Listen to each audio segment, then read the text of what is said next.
तो दोस्तों my self उदित सिंह।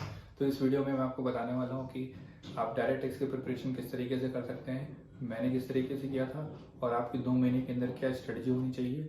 और इस वीडियो से आप बहुत कम पढ़ाई करके भी बहुत अच्छे मार्क्स स्कोर कर सकते हैं। 40-45 तो आप ऐसे ही स्कोर कर लेंगे। तो चलिए अब इस वीडियो को शुरू करते हैं। इस वीडियो के लास्ट में मैं आपको बोनस टिप्स भी देने वाला हूँ। अगर आप इस वीडियो को प्रॉपर तरीके से फॉलो करेंगे और मेरी बताई हुई स्ट्रेटजी को फॉलो करेंगे तो आप कम समय में बहुत अच्छे मार्क्स को आप स्कोर कर लेंगे। तो चलिए इस वीडियो को सीए फाइनल डायरेक्ट टैक्स एक बहुत बड़ा पेपर है, तो इसको समझना बहुत ज़्यादा इंपॉर्टेंट हो जाता है क्योंकि इसमें आप सभी चीज़ों को नहीं पढ़ सकते हैं। तो एट लास्ट आपको कुछ ना कुछ चीज़ों को छोड़ के ही जाना पड़ेगा। वो तो पहले दिन से कोई भी जो भी स्टूडेंट इवन AIR वाले बंदे भी क्यों ना पूरी तरीके से पूरे सिलेबस को नहीं कर सकते हैं। भले ही वो पहली बार में तो कवर कर लेंगे, लेकिन फिर सेकंड या थर्ड रिवीजन में आपको चीज़ों को कट करना ही पड़ेगा। तो सिलेबस को समझना बहुत इंपॉर्टेंट है। मैंने कौन सी बुक फॉलो करी थी तो इसके बारे में भी आपको पूरी अपनी स्ट्रेटजी बताऊंगा। मैंने भवर बुराना सर का बुक फॉलो किया था और किस तरीके से मैंने उससे पढ़ा था वो मैं अब आपको डिस्कस करने वाला हूँ। तो आप प्रॉपर कॉपी पेन डायरी लेके आप बैठ जाइए। अब सबसे पहले बात करते हैं कि आपकी क्लासेस, अगर आपकी क्लासेस अगर कंप्लीट हो चुकी हो तो आप उन्हीं टीचर्स को फॉलो करेंगे, और अगर आपकी क्लासेस अभी चल रही हैं तो फिर आप साथ साथ क्लासेस देखते जाइए और रिवीजन मोड अपना ऑन कर लीजिए कि आपने जैसे रोज एक क्लास देखी हो और क्लास के साथ साथ आपने रिवीजन किया, सर ने जो भी क्लासेस में पढ़ाया उसको आपने रिवाइज कर लिया और अच्छे से एक्टिव तरीके से रिकॉल कर लिया। अब बात करते हैं कि जिन लोगों ने क्लासेस पहले हो चुकी हैं, जिन लोगों ने क्लासेस नहीं की हैं, वो सेल्फ स्टडी वगैरह अपना करना चाह रहे हैं जिस तरीके से मैंने किया था, तो उसको मैं बताता हूँ। सबसे पहले आप किन टीचरों को फॉलो करेंगे। टीचर्स का सिलेक्शन एक इंपॉर्टेंट बहुत ज़्यादा रहेगा। सीए फाइनल डायरेक्ट प्रिपरेशन में आपको किसी भी टीचर की कोई रैंडम वीडियोस नहीं देखनी है। आपको प्रॉपर तरीके से हर चैप्टर के लिए टीचर्स को फॉलो करना पड़ेगा। मैंने कौन से टीचर्स फॉलो किए थे? मैंने सिर्फ 3 ही टीचर्स को फॉलो किया था। एक मैंने भवर बुराना सर को फॉलो किया, एक मैंने आरिस खान सर को फॉलो किया था और एक मैंने यश खंडेलवाल सर को फॉलो किया था। किन किन टीचर से मैंने कैसी कैसी कौन कौन से चैप्टर्स को मैंने देखा था उसके बारे में भी इसी वीडियो में आपको बताने वाला हूँ। तो आप वीडियो को प्रॉपर तरीके से देखिएगा और लास्ट तक बने रहिएगा। अब हम बात करेंगे कि आपको किन किन चैप्टर्स पे फोकस करना है, जिसमें कि आप अगर सिर्फ उन्हीं चैप्टर्स पे अगर फोकस कर रहे हैं तो फिर आप कम से कम 40 से 45-50 नंबर आप स्कोर कर लेंगे मिनिमम। और अगर आप उसके अलावा अगर आपके पास टाइम रहेगा तो आप, मेरी तो एडवाइस रहेगी कि आप 100% कवरेज करने का ट्राई करिए। बट एटलीस्ट मैं आपको कुछ चैप्टर्स बता देता हूँ जिनको आपको पहली प्रायोरिटी में कवर करना है। भले ही आपने पहले वो चैप्टर पढ़ा हो या ना पढ़ा हो, आप रिविजन वीडियो की हेल्प से आप कवर करने वाले हैं। तो मैं आपको चैप्टर्स बता देता हूँ। सबसे पहले पीजीबीपी आपको सबसे पहली प्रायोरिटी में कवर करना है। कैसे कवर करना है उसकी बात भी मैं आगे इसी वीडियो में करने वाला हूँ। उसके बाद आपको कैपिटल गेन को पहली प्रायोरिटी में कवर करना है। फिर TDS, deductions, non resident taxation, transfer pricing और डबल टैक्स रिलीफ और चैरिटेबल ट्रस्ट, इन चैप्टर्स को आपको टॉप प्रायोरिटी में कवर करना है। आप किसी भी चैप्टर पर हो, अभी प्रिपरेशन चल रही है, उन चैप्टर को रोक के पहले इन चैप्टर को टॉप प्रायोरिटी में कवर करें, उसके बाद आप दूसरे चैप्टर पर फोकस करें। अब आपको रिवीजन किस ऑर्डर में करना है, पहले तो आप ट्राई करिए कि जितने, मैं फर्स्ट रिवीजन की बात कर रहा हूँ, जितने भी चैप्टर्स आपने पढ़े हैं सभी चैप्टर्स का अच्छे से रिवीजन करिए और आप साथ साथ उसके क्वेश्चंस को भी सॉल्व करते रहिए क्वेश्चन बैंक से। एक क्वेश्चन ये आएगा कि कौन से टीचर को क्वेश्चन बैंक फॉलो करना चाहिए।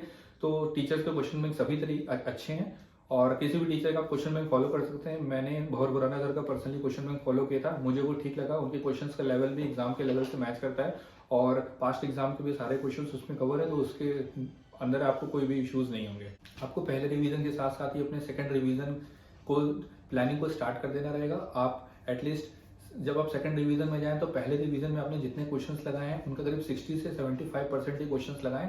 और कुछ चैप्टर्स को आप स्किप भी कर सकते हैं जो बहुत ज़्यादा थ्योरेटिकल हो जाते हैं, जैसे कि बेसिक इनकम वगैरह वाले जितने भी चैप्टर्स रहेंगे उसमें सिर्फ इंपॉर्टेंट चीज़ों को पढ़िए और आप आगे मूव ऑन कर सकते हैं। अब एक डाउट ये भी है कि एमसीक्यूज की प्रैक्टिस किस तरीके से करना है। तो एमसीक्यूज की प्रैक्टिस आप इंस्टीट्यूट ने जो भी प्रैक्टिस के क्वेश्चंस दिए हैं एमसीक्यू के लिए, आप सिर्फ उन्हीं को फॉलो करिए। उसके अलावा और ज़्यादा एमसीक्यूज वगैरह लगाने की आपको ज़रूरत नहीं रहेगी। जो भी क्वेश्चंस अगर आएंगे या तो उसी में से आएंगे, उसी के बेसिस पे आएंगे। आपको अदर ज़्यादा एमसीक्यूज में टाइम देने का मेरे हिसाब से कोई सेंस नहीं बनता है। अब बात करते हैं टेस्ट की। क्या आपको टेस्ट देना चाहिए? हाँ, आपको बिल्कुल टेस्ट देना चाहिए। क्या मैंने टेस्ट दिया था? हाँ, मैंने एक टेस्ट दिया था अक्टूबर के आसपास। मैंने ICAI का मॉक पेपर ही दिया था। आप चाहें तो टेस्ट सीरीज भी ले सकते हैं या मॉक पेपर भी वगैरह डाउनलोड करके आप लिख के फ्रेंड से चेक करा लेते हैं। मैंने भी इसी तरीके से चेक करा था, उससे आपको अपनी स्पीड का आपको अंदाजा हो जाएगा। फिर एक क्वेश्चन ये भी अराइज होता है कि हमें डायरेक्ट टेक्स्ट में सभी क्वेश्चंस को लिख लिख के करना है। तो आपको सभी क्वेश्चंस को लिख लिख के नहीं करना है, क्योंकि इसमें सिंपल सा प्लस माइनस एडिशन या नील वगैरह भी होता है जो भी टेबल के अंदर आप सॉल्व करते हैं। तो फिर आप उसी तरीके से देख के ऑडिट कर सकते हैं। अगर आप एक टेस्ट लिखेंगे तो फिर आपकी प्रैक्टिस हो जाएगी कि आप लेंथी पेपर को किस तरीके से टैकल करेंगे। मैंने माई 22 अटेम्प्ट में 27 मार्क्स स्कोर किए थे और नंबर 24 अटेम्प्ट में मैंने 53 मार्क्स स्कोर किया था। मैंने करीब 26 से 27 नंबर का जो भी इंक्रीमेंट हुआ मेरा, वो अब मैं आपको अपनी प्रिपरेशन स्ट्रेटजी के बारे में बताने जा रहा हूँ प्रॉपर तरीके से। जैसा कि मैंने आपको बताया, मैंने बहुत खुराना सर का नोट्स फॉलो किया था, जो उनका कॉम्पैक्ट आता है। मेरे हिसाब से वो एक बहुत अच्छी बुक है और ट्राइड एंड टेस्टेड बुक है। और क्वेश्चन बैंक मैंने उन्हीं सर का फॉलो किया था। रिवीजन वीडियोस में स्पेशली बहुत खुराना सर की देखता था। जिन चैप्टर की रिवीजन वीडियोस नहीं थी, जैसे कोई स्मॉल चैप्टर थे, टनिश टैक्सेशन, पेनल्टीज वगैरह, तो मैं हारिस खान सर को देखता था और यश खंडेलवाल सर को देखता था। जैसे डायरेक्ट टैक्स के अंदर रेट्स वगैरह बहुत ज़्यादा होती है, तो उनको लर्न करने के लिए काफ़ी ज़्यादा मैंने यश खंडेलवाल सर की वीडियोज़ को भी यूज़ किया है।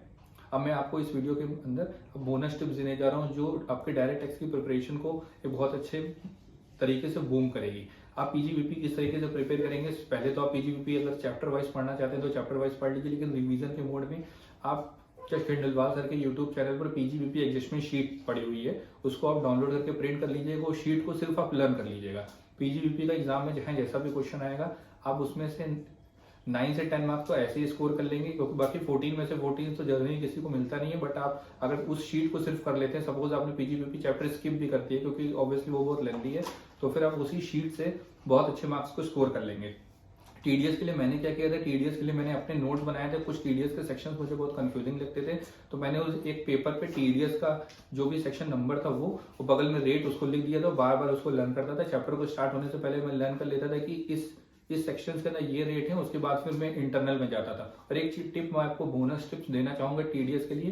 पहले टीडीएस को स्टार्ट करने से पहले आप टीसीएस पढ़ लीजिए, क्योंकि टीसीएस एग्जाम में जनरली क्वेश्चन आते हैं, और जब हम पहले टीडीएस पढ़ के टीसीएस पे शिफ्ट करते हैं तो हमारी एनर्जी बिल्कुल डाउन हो चुकी होती है। तो आप पहले टीसीएस से स्टार्ट करिए और फिर आप टीडीएस पे चैप्टर्स को खत्म करिए, और टीडीएस के इंपॉर्टेंट सेक्शंस को आप पहले कवर करिए। ये सभी चीजें जब खुराना सर या जिस भी टीचर की रिवीजन वीडियो देखेंगे, वो खुद ही आपको बताएंगे कि किस तरीके से किन चैप्टर की प्रायोरिटी ज्यादा है एग्जाम में आने की और क्या प्रोबेबिलिटी उनकी ज्यादा है।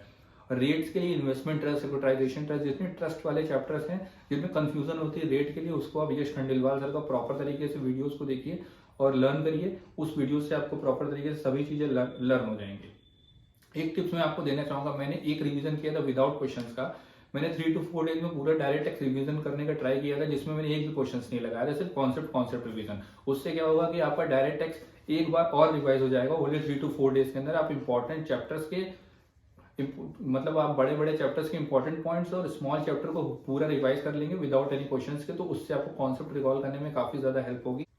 यश खंडेलवाल सर के चैनल के ऊपर एक वीडियो और है जिसमें उन्होंने आईसीआई के जो भी एमसीक्यूज हैं उनके ट्रिकी पॉइंट्स बताए थे, तो आप वो वीडियो भी रिफर कर सकते हैं। 1-2 घंटे में आप सभी एमसीक्यूज के प्रॉपर तरीके से ट्रिकी पॉइंट्स को आप जान जाएंगे और उससे आपको काफी हेल्प होने वाली है।